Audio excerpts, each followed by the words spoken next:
For those that follow my blog or my vlog, you know that I started a precision rifle project in 2017, close to the beginning of the year, and it's finally come to fruition. After several months of waiting on the action, I finally have the rifle built. So as you see this rifle, it's pretty much just a very quick overview. It's a Mausingfield action by American Rifle Company. It's a Bartlein barrel with a chambered in 6mm Creedmoor. It's a Remington Varmint Sendero contour, and the muzzle brake on the muzzle obviously is a Area 419 HELLFIRE. I have a Huber Concepts 2-stage trigger, which is supposed to be set for 1+1 or 2 pounds. And then I have a Masterpiece Arms BA competition chassis, and then a Harris bipod with the Really Right Stuff HC Pro adapter to adapt it to the Picatinny rail. Or sorry, the Arca Swiss dovetail rather. I removed the Picatinny rails. More on that later. And I also have a review on the Really Right Stuff Harris bipod adapter, and you should look at that article and the video that I recorded and posted on YouTube. So first things first, the heart of the rifle is obviously the American Rifle Company Mausingfield action. The action itself is a Remington 700 footprint, and the Remington 700 footprint action is pretty much going to fit any chassis or stocks inletted for Remington 700s. So when I ordered the Masterpiece Arms chassis, I specifically said Remington 700 short action, and I put in the notes Mausingfield, but as far as I know, they did not make any modifications. And then when my gunsmith put together the rifle for me after he barreled the action and put it into the chassis, he said he made no modifications to the chassis in order for everything to clear. Even the action screws did not need to be trimmed or cut down, so everything fit as is. That's just a little note. But back to the action itself, the Mausingfield name comes from the fact that it is a Mauser style extractor with a Springfield ejector in the rear, and I have photos of that on my blog articles that I wrote for this precision rifle project. But as you can see here, I have the bolt, and you have the Mauser style claw extractor, so it is a control feed.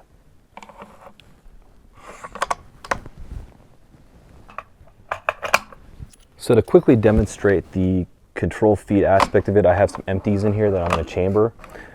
The claw extractor pretty much will pick up the ground immediately, and it goes underneath the extractor as it's pulled off the magazine. When you eject it though, since it's got a Springfield style ejector, not like a Remington style ejector that's on the bolt face, that means that it's really controlled. So if you just normally operate the bolt and eject, it'll come out with just nominal force or nominal ejection. If you operate the bolt quickly, what's going to happen is it'll eject farther. But then you do have the propensity, if you slow operate the bolt, that the brass will not eject completely. So if I slow the bolt, it'll flop out, and sometimes it might hang up like that. So it is up to the operator to ensure that he or she operates the bolt in a manner that will eject the brass appropriately. But this is a really good option for a lot of people who don't want the brass to fling out really far. They want to control the ejection fairly easily. And if I can get that bolt to close on the empty, that they can control the ejection. So that's kind of a cool thing. It's the Springfield ejector. Some people like it, some people don't. It's a classic design that came from the 1903 Springfield. But it is, I like the Sacco extractor modifications that I had done, like on my 6BR. That one ejects really nicely. Even if you slow operate the bolt, it'll still eject the brass cleanly, and there's no chance of it from flopping back into the chamber or into the action. But then the Sacco extractors do have the issues where you have extra parts, and if you have a malfunction or overpressure load, you could cause that to fail, and the Sacco extractor could eject out of the gun. So this is a really nice design from this, as far as the adapting the classic Mauser extractor into a modern bolt action. The OEM Remington bolt removal involves removing the bolt using a device in the trigger. There's a little stop button here that you'll push up. But with most custom actions, they get rid of that because that bolt stop is not a good, not really reliable or robust. So this Mausingfield has the more common receiver placed bolt stop. So you just remove the bolt as you see here, just hit the bolt stop to remove the bolt. And this is a really pretty common design that you'll see in custom actions. Now, as far as the action operation is concerned, there is some slight hang up here because if you notice Mauser designs the bolt body and then the bolt retention backer here, there's a plunger here that keeps the bolt handle or the bolt from camming over. The problem is this plunger is spring actuated, so this requires some force to get this bolt to move. So people who are more used to or more accustomed to Remington action or Remington style actions, the OEM actions where there isn't that claw extractor, you can just kind of close the bolt and flop it down. But here you do have to put some positive force forward before you cam the bolt handle. It is what it is. It takes some getting used to, and it does take some time to wear it in. So if you order a Mausingfield, you have to kind of account for this. There's not much to say about the barrel. It's a Bartlein 5R stainless steel. It was 29-inch blank in 6mm. It has a 237 bore. Some people prefer the 236. I know a guy, I met a guy at the range, West End Gun Club, who got a 236. I was reading online and there were a lot of 50-50 whether or not you need a 236 versus a 237 bore for 6mm. Right now I'm shooting just fine with a 237, so it is what it is. The twist rate is 1 in 7.5. That is kind of the, I think Berger 105s, which is what I'm shooting, the Berger 105 hybrid targets, they say 1 in 7, but you can get away with a 1 in 8 if it's a true 1 in 8. This is a 1 in 7.5, and it seems to be shooting it just fine. No problems, no stabilization issues so far. Granted, I've only shot it out to 400 right now. Maybe at 1,000, it may behave differently, but I'm fairly confident that the 1 in 7.5 237 bore is just fine for 6mm Creedmoor with the Berger 105s. Now the chambering itself, the gunsmith, I told him specifically that I wanted this gun to shoot the Berger 105 hybrids, and so that's what he chambered it for. He cut the free bore and the leads exactly for that. As far as the trigger is concerned, I went with a Huber Concepts 2-stage. I was going to get another single stage trigger that I have in my Remington 700 AICS, that's the Trigger Tech, but I decided to go back to a 2-stage. The Huber Concepts breaks very nicely. The 2-stage it has a positive stop at the second stage and there's absolutely no creep, and the over travel is just right on this particular gun or this particular trigger. The thing is, I asked for 1 in 1, and right now when I weight it, it's more around 10 ounces and then another 1.2 roughly. Granted, my trigger, I used one of those RCBS spring trigger scale deals, so it's not exact, but I can tell that it's definitely, the first stage is not as even as the second stage. So they should be split evenly, but it really feels heavier on the second stage. I'm gonna let it wear in a little bit, but I think I may contact Huber Concepts about this and let them know that, hey, the trigger isn't split evenly 1 in 1. At least I don't think it is, but maybe it could be me, and maybe I just need to find a true trigger scale to verify this. But other than that, it breaks just under 2. It's like, I would say 1 in 14 ounces roughly, so it's just right. I would recommend this trigger. It did take a while to get this trigger, but the Huber Concepts is a good trigger. The next part of this rifle obviously is the chassis, which holds everything together. This is a Masterpiece Arms BA competition chassis. I read about it and it intrigued me when I was starting to decide I was going to build a new rifle, and so I decided to get this, and it's a very smart design, a lot of great features in this chassis. The non-folding one, I think they recently came out with the folding version of this chassis. It's got adjustable cheek riser and adjustable length of pull, but it's not a very quick adjustable length of pull because you actually need to set it with the knob here, but then you need to use the bag rider, whether it's the the original one or this extended one that I have here, you actually need to run it flush against this butt plate and then snug it up, because that actually keeps the butt plate from rattling. Why they did that design, I don't know why they couldn't get that worked out, but you do need to use, this is actually critical in keeping the butt plate from rattling. It's just a very slight rattle, but it is noticeable. The cheek riser does rattle up and down. There's some play there, very slight, but this isn't a big deal because it's nowhere near as critical as this being tight. So kind of a little thing to note, and maybe they'll work that out somehow. They do use some sort of roll pins here for the back end here, but the adjustability is there for you. As I mentioned earlier, I did put a extended bag rider. It has a short one that it comes with that only goes out to here roughly, and it stops at the actual stock, the toe of the stock. I'd rather have the long bag rider simply because I need to rest it. I shoot a lot of prone and I want to have it for my rear bag, whatever type of rear bag that I decide to use. So when I ordered this, they had just come out with they shortly announced the vertical grip that they have, that I have here. And so after I ordered it, I called them up when they announced it. And I said, hey, do I need to tell you to add this on? And they said, no, this is actually going to be a default option now. So this is the default option. This vertical grip, it's a very nice grip. It has a thumb shelf, as you see here. So for a right-handed shooter, it'll be on the right side.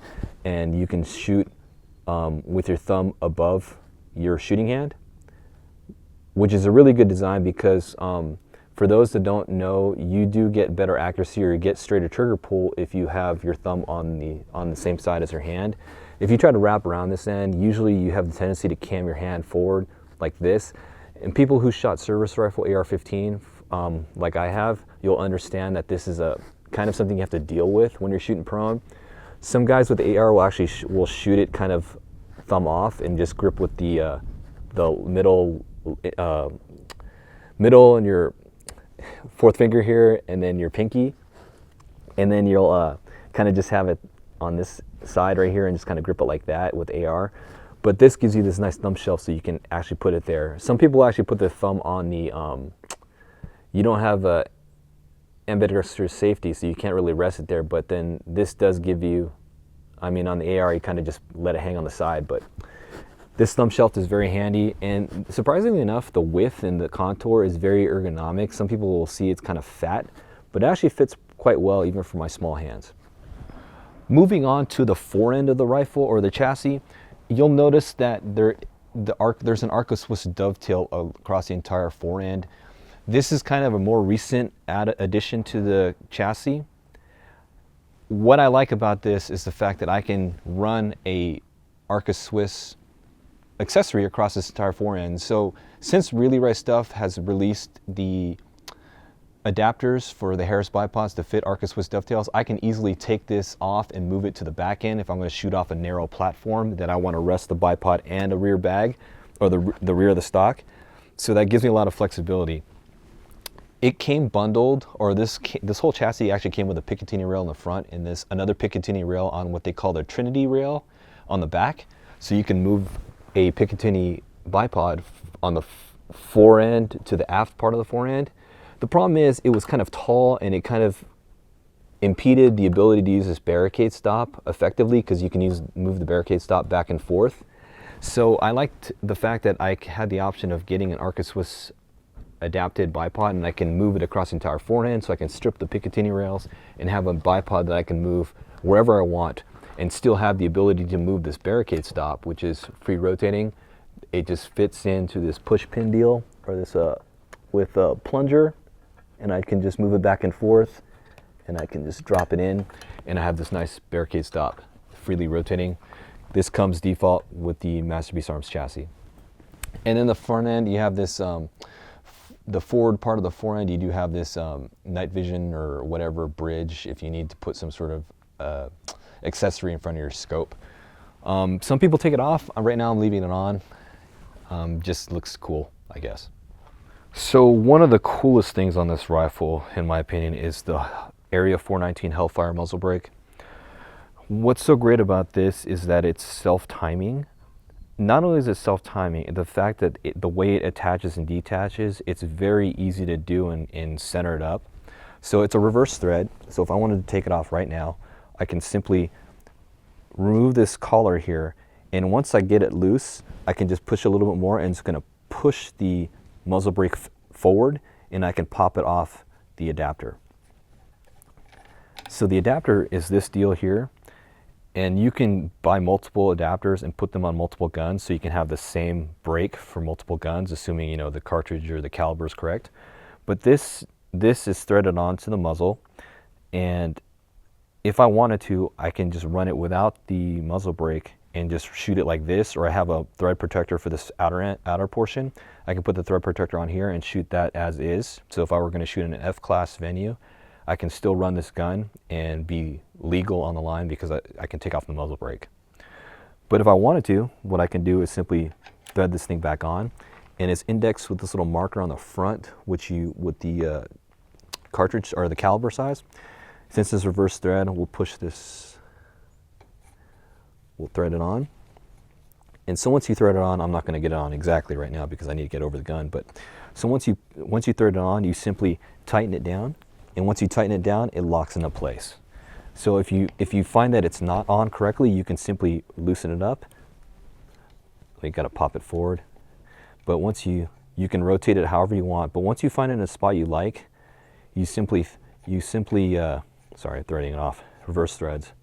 So once you get it onto the spot you like, you simply put it in the area you want, orientation you want, lock it down, and it won't move. Once it won't move, and that's it, it's locked into place.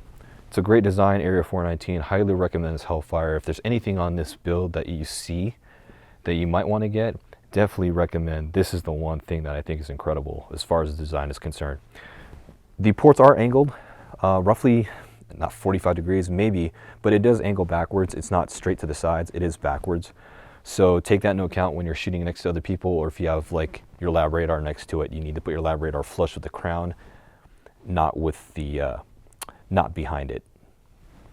Last but not least is the optics and the mounting solution.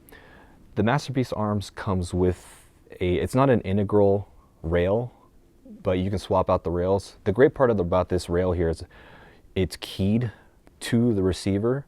So if you actually take out the I think it's 6 screws, or there might be 6 screws, 5 screws that holds it to the action.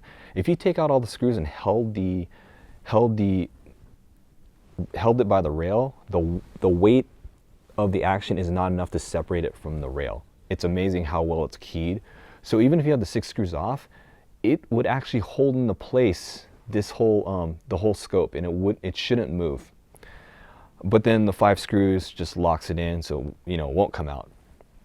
So that's part of the American Rifle Company Mausingfield. I have a 20 MOA base. You can get them in, I think he sells them in 0, 10, and 30 along with 20, I think. But on top of this, I actually have an American Rifle Company M10 QD-L, which is the one-piece mount that he sells, or American Rifle Company sells. It's an excellent design. It's a scallop, and so it's a center line cut, so it actually butterflies open. 1 screw on each ring, and then the thumb screws on the left-hand side, or left-hand side of the scope mount. So you pretty much, I think their spec is 45 or 55 inch-pounds for the thumb screws, and then another 45 or 55 inch-pounds for the single screw here. People balk at the fact that you're using 45 or 55 inch-pounds for the scope rings, but the fact is you're using only one screw as opposed to 4 screws traditionally to hold the scope rings in place. But it is a smart design. It holds it. Once you lock it, once you drop it in and you close it and start tightening it, the fact that this design with 1 screw and it's vertically cut, the scope will not cant one way or the other when you're tightening this screw down, which is excellent when you're trying to level the reticle.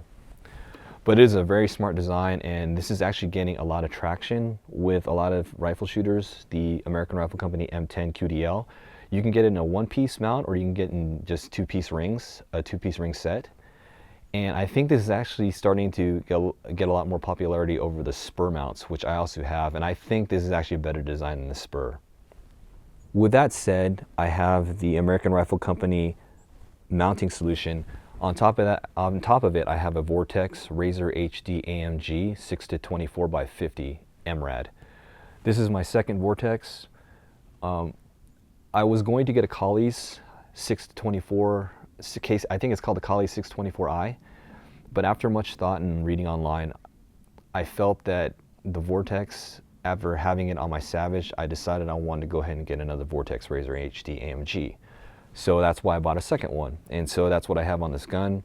If you don't know much about the Vortex AMG, it's an American-made scope.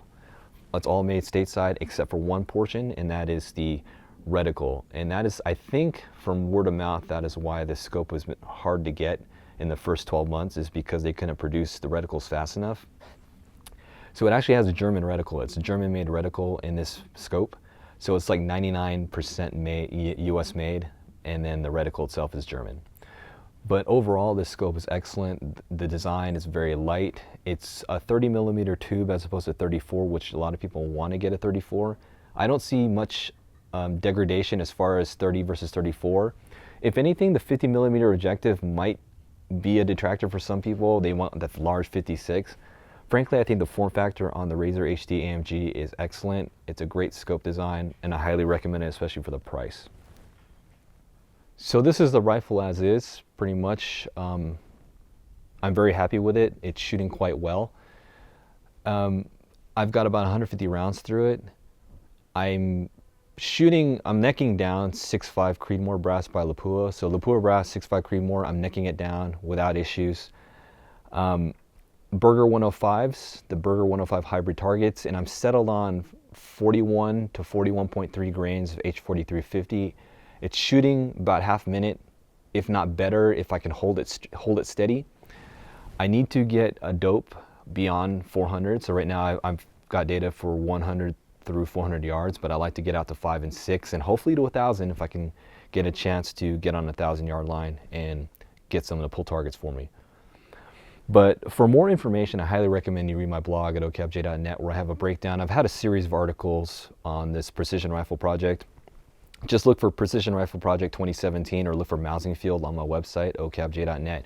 Tons of photos, lots of discussion on why I chose what I chose, and definitely go read that. But for those of you thinking about getting any of these parts, I recommend all of them. The Mausingfield may or may not be your cup of tea depending on how you like your action to run. I think it's a great design. It's a good design. It may not be the greatest design because there's arguments on that. But I think if you want something different, this is definitely a good action. The Bartlein barrels, obviously they're already notable. The Masterpiece arms are making a name in the long range and precision rifle arena. Vortex optics, obviously this Razor HDMG is highly regarded. The scope mount is great. The Area 419 HELLFIRE brake is great, and the Harris Bipod has been around forever, but this Really Right Stuff HC Pro adapter, I have a review on it. It's also an excellent piece of kit. And the Huber Concepts trigger, obviously it's good, it's solid, although I will argue that the weight isn't exactly the 2 stages. It's not perfect like I asked for, but I might work with Huber Concepts and get this resolved. But I'm going to still work with it and see how I like it. Obviously, I haven't run and gunned with it yet, so I haven't shot it in like an action, PRS style match. It's all from a bench. So maybe the heavier weight that I'm feeling on the second stage than I am supposed to an evenly split 1 and 2 stage may be better for me in that scenario. Again, this is it, the Mausingfield Action. It's a Mausingfield custom rifle that I had built. Read more on my blog at okapj.net, and hopefully this is helpful. If you have any questions about anything on this gun, feel free to reach out to me and I'll answer those questions as best I can.